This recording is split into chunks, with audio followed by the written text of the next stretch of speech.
Audiolibros en 15 minutos. Suscríbete al canal y explora un nuevo libro cada día.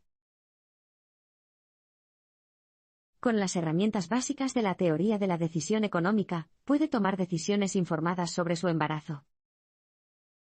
Cuando la destacada economista Emily Oster quedó embarazada, descubrió que cada decisión venía acompañada de una serie estricta de cosas que hacer y no hacer. Desconfiaba de creer en recomendaciones u opiniones que no estuvieran respaldadas por pruebas confiables, pero gran parte de la información disponible era errónea o contradictoria.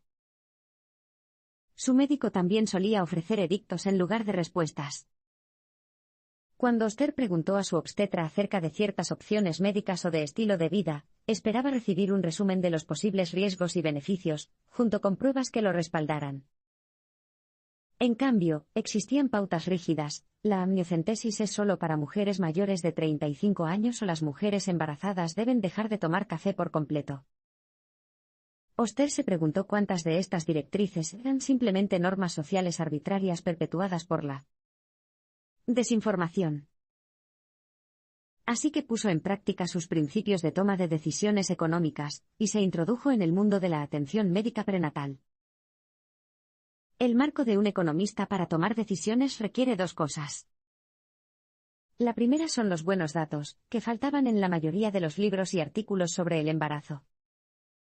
Por ejemplo, tomar 1 o 2 bebidas a la semana probablemente esté bien y las pruebas prenatales serán riesgosas. Pero, ¿qué significaban numéricamente probablemente bien y arriesgado? Para obtener cifras concretas, tuvo que ir directamente a la fuente, la literatura médica académica en la que se basaban las recomendaciones oficiales. Las investigaciones sobre el embarazo abarcaron toda la gama, desde estudios y ensayos de alta calidad hasta estudios de baja calidad, y Oster estaba bien capacitada para diferenciar entre ambos. Como los economistas no siempre tienen acceso a ensayos aleatorios, el estándar de referencia para la investigación suelen ser expertos en obtener información de los datos observacionales.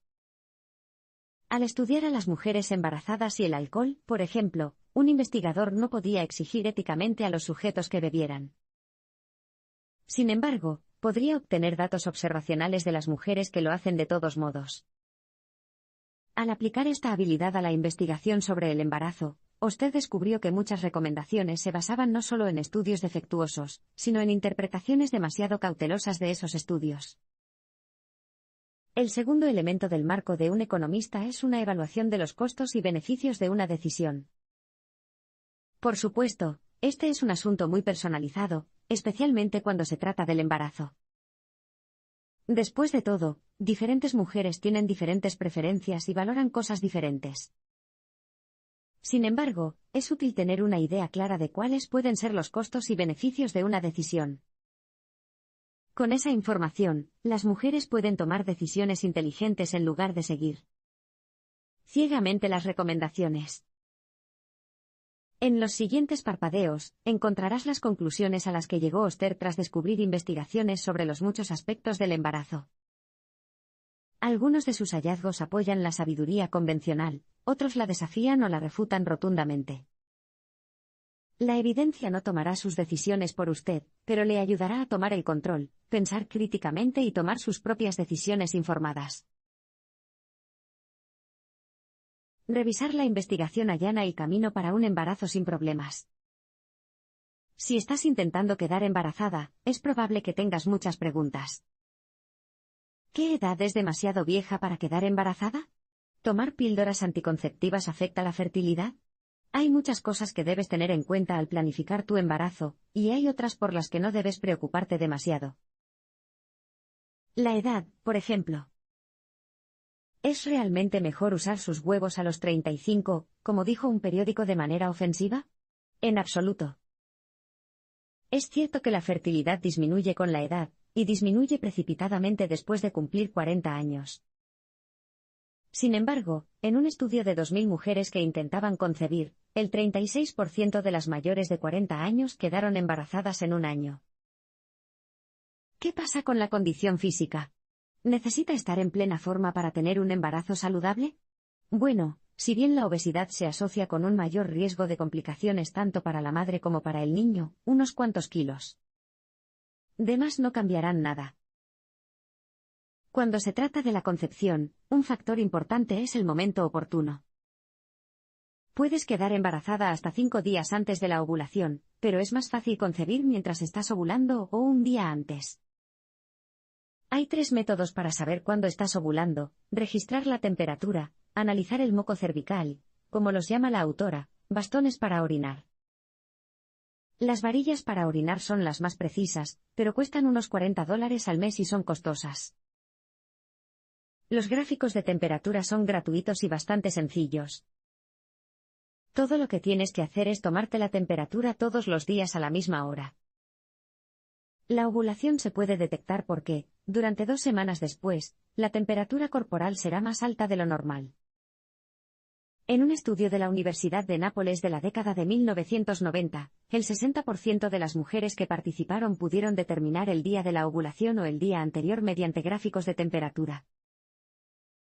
La otra opción es analizar el moco cervical. Antes de la ovulación, será transparente y elástica como las claras de huevo.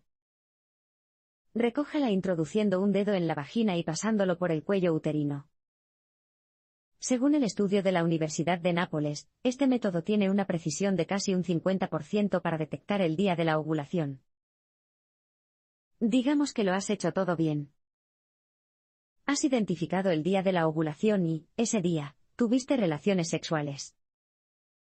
¿Está embarazada? Bueno, puede que lo seas.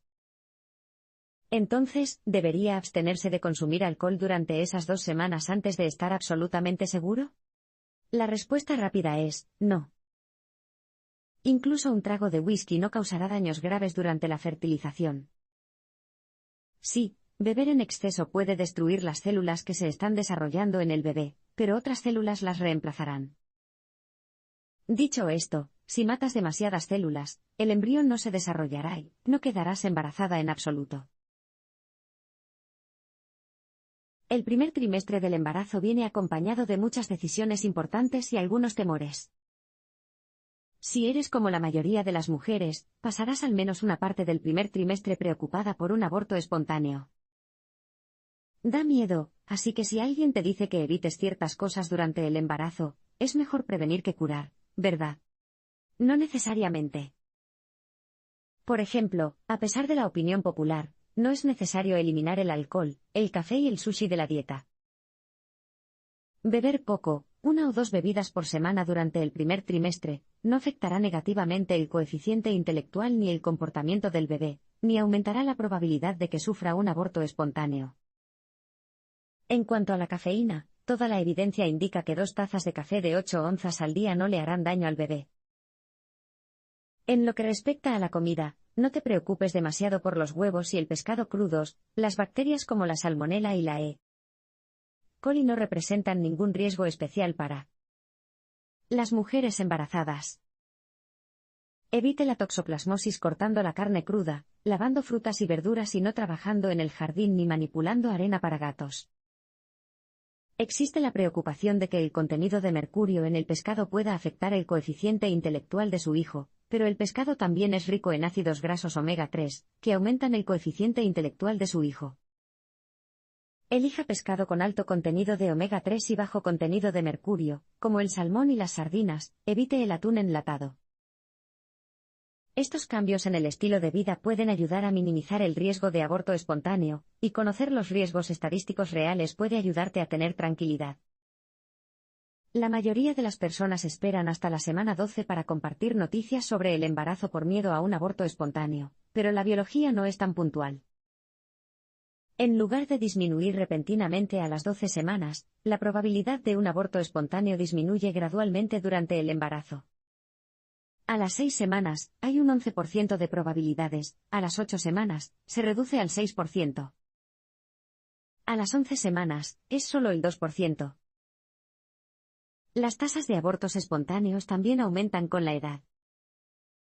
En promedio, el 4,4% de las mujeres menores de 20 años abortan, pero cuando tienen 35 años, esa tasa se dispara hasta el 19%. La fertilización in vitro y el aborto espontáneo previo también aumentan el riesgo. Una señal de un embarazo saludable son las náuseas. El 30% de las mujeres que tuvieron abortos espontáneos en el primer trimestre no experimentaron náuseas. La mayoría tiene náuseas entre las 6 y las 14 semanas, y vomita solo durante unos días. Si formas parte del 5% de mujeres con náuseas intensas, no sufras en silencio. Hay muchas opciones de tratamiento seguras, desde tomar jengibre o vitamina B6 hasta el medicamento contra las náuseas Unisom o medicamentos recetados más fuertes, como el Zofran. Un buen marco de decisión es vital cuando se trata de tomar decisiones sobre las pruebas prenatales. ¿Hacerse la prueba prenatal o no a la prueba prenatal? Y si es así, ¿cómo? Esta es una de las decisiones con mayor carga emocional para muchas mujeres embarazadas, y no hay una respuesta correcta. Pero, ¿qué es exactamente? Bueno, las pruebas prenatales detectan anomalías cromosómicas como el síndrome de Down. Hay dos métodos de prueba, el examen prenatal y las pruebas invasivas. No se excluyen mutuamente. Si comienzas con las pruebas prenatales, siempre podrás decidir más adelante si procedes o no con las pruebas invasivas. Lo primero que hay que entender acerca de los exámenes prenatales es que no tienen una precisión del 100%. Piense en ello como comprar fruta, puede juzgar más o menos la madurez de una fruta por su apariencia, pero siempre existe el riesgo de que se equivoque. La fruta perfectamente madura a veces se pasa por alto solo por su aspecto. Del mismo modo, los médicos buscan las características establecidas de los bebés sanos, pero es posible obtener resultados falsos negativos, cuando todo se ve bien, pero no es así, y falsos positivos, cuando algo parece irregular pero no lo es. Los exámenes prenatales solían consistir en combinar los análisis de sangre, para comprobar los niveles hormonales, con una ecografía. Sin embargo, hay un método más nuevo que es un poco más preciso: analizar el ADN libre de células, es decir, el ADN que existe fuera de las células. Durante el embarazo, la sangre de la madre contiene una pequeña cantidad del ADN libre de células del bebé. Al analizarlo, los médicos pueden detectar las irregularidades cromosómicas con gran precisión. De hecho, el riesgo de obtener un resultado negativo incorrecto es solo de 1 en 90. 0,97 para las mujeres de 30 a 34 años. Las pruebas invasivas, por otro lado, tienen una precisión del 100%, pero conllevan un pequeño riesgo de aborto espontáneo. La probabilidad es de aproximadamente 1 en 800. Hay dos tipos de procedimientos invasivos, la amniocentesis y la toma de muestras de vellosidades coriónicas, CVS. La amniocentesis existe desde hace décadas. Los médicos la realizan tomando una muestra de las células del bebé del saco amniótico, entre las semanas 16 y 20 del embarazo. En la CVS, la muestra se toma del útero entre las 10 y 12 semanas. El CVS es el más nuevo de los dos procedimientos, pero desde la llegada de las pruebas de ADN sin células, no se realiza con tanta frecuencia, dado que es probable que algunos médicos no lo practiquen. Puede ser más riesgoso. También puede omitir la intervención médica, considerar la probabilidad estadística de que su hijo tenga anomalías cromosómicas dada su edad, y simplemente esperar y ver cuándo nace el bebé. El segundo trimestre implica varias decisiones, incluida la de averiguar o no el sexo de su hijo. Cada etapa del embarazo tiene sus propias características y preocupaciones únicas. En el primer trimestre, te estás adaptando a un cambio en el estilo de vida. En el segundo, estás inmerso en ello y cosas como el ejercicio y la alimentación saludable son especialmente importantes. Sin embargo, muchos médicos exageran al analizar el aumento de peso, y regañan a sus pacientes si solo pesan unos pocos kilos por encima del peso recomendado. En realidad, a menos que haya ganado mucho más de lo recomendado, es un problema mucho mayor haber ganado muy poco. El aumento de peso de una madre afecta al peso del bebé, y los bebés que son pequeños para la edad gestacional corren un riesgo elevado de complicaciones, como la diabetes, y una disminución de sus habilidades cognitivas. La complicación más importante para los bebés grandes en edad gestacional, por el contrario, es la mayor probabilidad de necesitar una cesárea. Controlar tu peso puede ser un desafío, por supuesto, y no ayuda que el ejercicio y el sueño también puedan ser difíciles durante el embarazo. En promedio, las mujeres que hacen ejercicio tienen embarazos de menor riesgo, pero eso no demuestra mucho, podría deberse simplemente a que estaban más sanas desde el principio. El yoga prenatal parece tener efectos positivos, pero los estudios disponibles son pequeños. Por otro lado, tampoco hay razón para no hacer ejercicio. Evite solo deportes como el esquí, donde es posible caerse. Una caída podría provocar que la placenta del bebé se desprenda, lo cual es una complicación importante. Cuando se trata de dormir, las ayudas pueden ser útiles con moderación y existen opciones seguras. Unisom es el más utilizado, aunque no funciona para todo el mundo. El uso ocasional de Ambien es seguro, pero un estudio taiwanés sugirió que las recetas de Ambien a largo plazo durante el embarazo podrían provocar bebés prematuros y con bajo peso al nacer. A las mujeres se les suele decir que no duerman boca arriba durante el embarazo por temor a reducir el flujo sanguíneo a la placenta y al bebé. Sin embargo, la mayoría de las pruebas sugieren que esto no es práctico. Otra característica del segundo trimestre es decidir si aprender o no el sexo del bebé. A las 20 semanas, puede averiguarlo mediante una ecografía o pruebas invasivas. Recientemente también se ha avanzado en la determinación del sexo mediante una muestra de sangre, lo que se puede hacer en cualquier momento del embarazo, pero no tiene una precisión del 100%. Los cuentos de las ancianas tampoco son exactos. Su tía puede insistir en que las niñas tienen un ritmo cardíaco más rápido, pero se equivoca. Si prefieres no hacerte la prueba de género, tendrás que esperar y ver. En el tercer trimestre, es el momento de abordar cualquier problema importante y tomar decisiones sobre el parto. En el tercer trimestre, el riesgo de complicaciones es mayor que en cualquier otro momento del embarazo. Esto hace que sea más crucial que nunca contar con información sólida, no hay mejor manera de afrontar las preocupaciones. Uno de los más importantes es el nacimiento prematuro. Muchos médicos recomiendan el reposo en cama como una forma de evitarlo, pero no hay evidencia de que realmente funcione. Tampoco vale la pena arriesgarse a la pérdida ósea y a la atrofia muscular, dos efectos secundarios frecuentes. La buena noticia es que el nacimiento prematuro no es un riesgo tan grande como solía serlo. Los avances en la tecnología significan que los bebés que nacen hasta 22 semanas antes tienen posibilidades de sobrevivir fuera del útero. A partir de las 22 semanas, las probabilidades de supervivencia aumentan drásticamente. Además, si te pones a dar a luz prematuramente, el médico puede retrasar el parto unos días con medicamentos. Esto le da tiempo para recibir un tratamiento con esteroides, que acelera el desarrollo pulmonar del feto. Además, los controles del cuello uterino pueden ayudar a predecir el cronograma del parto. El médico probablemente le dirá qué tan dilatado está el cuello uterino, justo antes del parto, se abre hasta 10 centímetros. Conocer este número puede ayudar a predecir el inicio del parto, pero la longitud del cuello uterino, llamada borrado, tiene más poder predictivo. Pregúntele a su médico al respecto. Cuando la amiga de la autora, Heather, se enteró a las 37 semanas de que tenía 1 centímetro de dilatación, y que estaba borrada en un 80%, retrasó el vuelo de su madre 10 días. El momento perfecto, su bebé llegó solo 3 días después que su madre. La inducción del parto y las cesáreas se han vuelto cada vez más comunes en los Estados Unidos debido a la conveniencia de programar y a que la inducción a menudo conduce a la cesárea. Si bien la cesárea es buena en caso de emergencia, no debería ser la primera opción. La inducción es segura a término, antes, conlleva algunos riesgos. También hay algunas prácticas menos confiables en torno a las inducciones.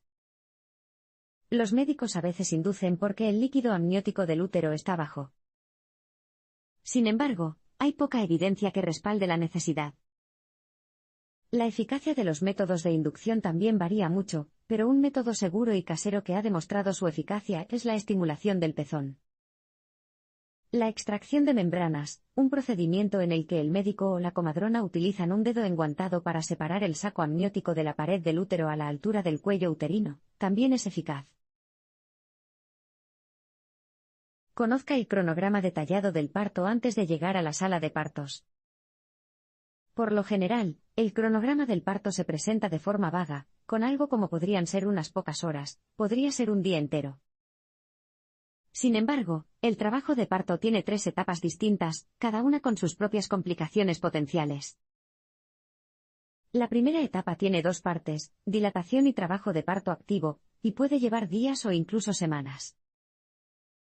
Por lo general, se cree que lo más lento que debe dilatarse el cuello uterino es a una velocidad de 1 centímetro por hora, pero un estudio realizado en 2002 con 1.300 mujeres en Hawái sugiere que, en realidad, el promedio es de 1 a 2 centímetros por hora.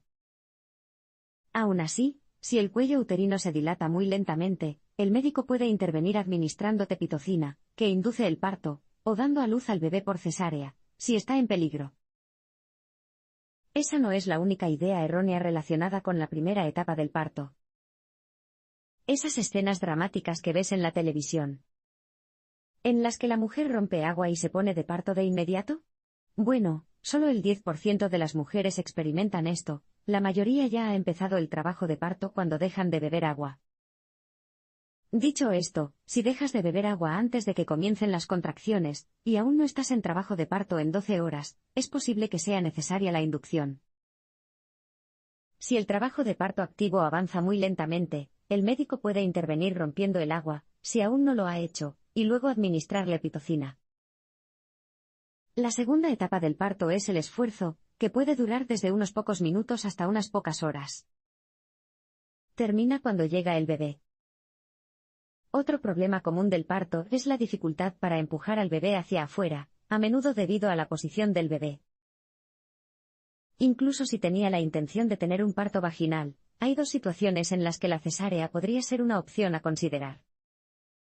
Una es si ya ha tenido uno antes. Algunos estudios muestran que los riesgos del parto vaginal después de una cesárea, aumentan, así que considera la posibilidad de optar por otra cesárea desde el principio. Otra es la posición de nalgas, cuando el bebé está en posición de salir primero con los pies. En la mitad de los casos de nalgas, el médico puede mover al bebé manualmente empujándolo desde el exterior. La tercera etapa es el parto de la placenta, cuando la placenta se extrae inmediatamente después del nacimiento del bebé. Puede ser sorprendentemente doloroso, pero es rápido. Después del parto, puede decidir retrasar el pinzamiento del cordón umbilical. Esta es una manera fácil de suministrar más sangre a los bebés prematuros, que corren el riesgo de padecer anemia y otras complicaciones. Cuando se trata de preferencias durante el parto y el alumbramiento, no hay una talla única para todos. Al investigar las prácticas de parto, es posible que observe una marcada brecha entre las mujeres que desean una intervención médica cuando dan a luz y las que no, pero hay un camino intermedio. Considera la posibilidad de tomar analgésicos. La mayoría de las mujeres en los Estados Unidos optan por esta opción, pero puede complicar el proceso de parto. Por ejemplo, la epidural, que normalmente se administra durante la primera etapa del parto, adormece la mitad inferior del cuerpo. No puede hacerle daño al bebé, pero como usted no puede sentir nada ni moverse mucho, es posible que el bebé no se coloque en la posición correcta. Incluso si prefieres prescindir de los productos farmacéuticos, tal vez quieras considerar la pitocina, que reduce el riesgo de hemorragia posparto, una complicación común del parto. Si tiene una hemorragia, se detendrá la pérdida de sangre. Sin embargo, cual sea su decisión, considere la posibilidad de crear un plan de parto. Apuntar sus decisiones le da tiempo para discutirlas con su médico por adelantado. Por ejemplo, a menudo no se permite comer ni beber en la sala de partos, aunque no son peligrosos durante el parto. Pregunte acerca de la política de su médico. También es importante hablar sobre las cosas que quieres evitar. Por ejemplo, es bueno ser explícito acerca de las episiotomías, un procedimiento en el que el médico hace una incisión en la zona entre la vagina y el ano. Si bien este era un procedimiento común hace 40 años, hay pruebas sólidas de que el procedimiento puede ser perjudicial. La mejor decisión en el plan de parto de la autora fue contratar a una doula, una especialista en partos que aboga por la madre. Los ensayos aleatorizados, uno de 2008 y otro de 1991, han sugerido que las doulas tienen un impacto significativo en los resultados del parto. Las mujeres que tienen doulas tienen la mitad de probabilidades de tener una cesárea, menos probabilidades de usar una epidural y tienen un parto más corto. Por último, ¿el parto en casa es para ti? Dar a luz a su hijo en casa tiene muchas ventajas. No tienes que ir corriendo al hospital y esperar a que te hagan la clasificación. Nadie te engaña para que haga cosas que no deseas, como analgésicos o una cesárea. Además, la recuperación es más fácil. Existe el riesgo de que las cosas salgan mal y no puedas llegar al hospital a tiempo, pero ese riesgo es muy bajo. Una vez que haya investigado y tomado decisiones informadas en función de ello, podrá relajarse y disfrutar de su embarazo. Después de que nazca su bebé, comienza la verdadera toma de decisiones.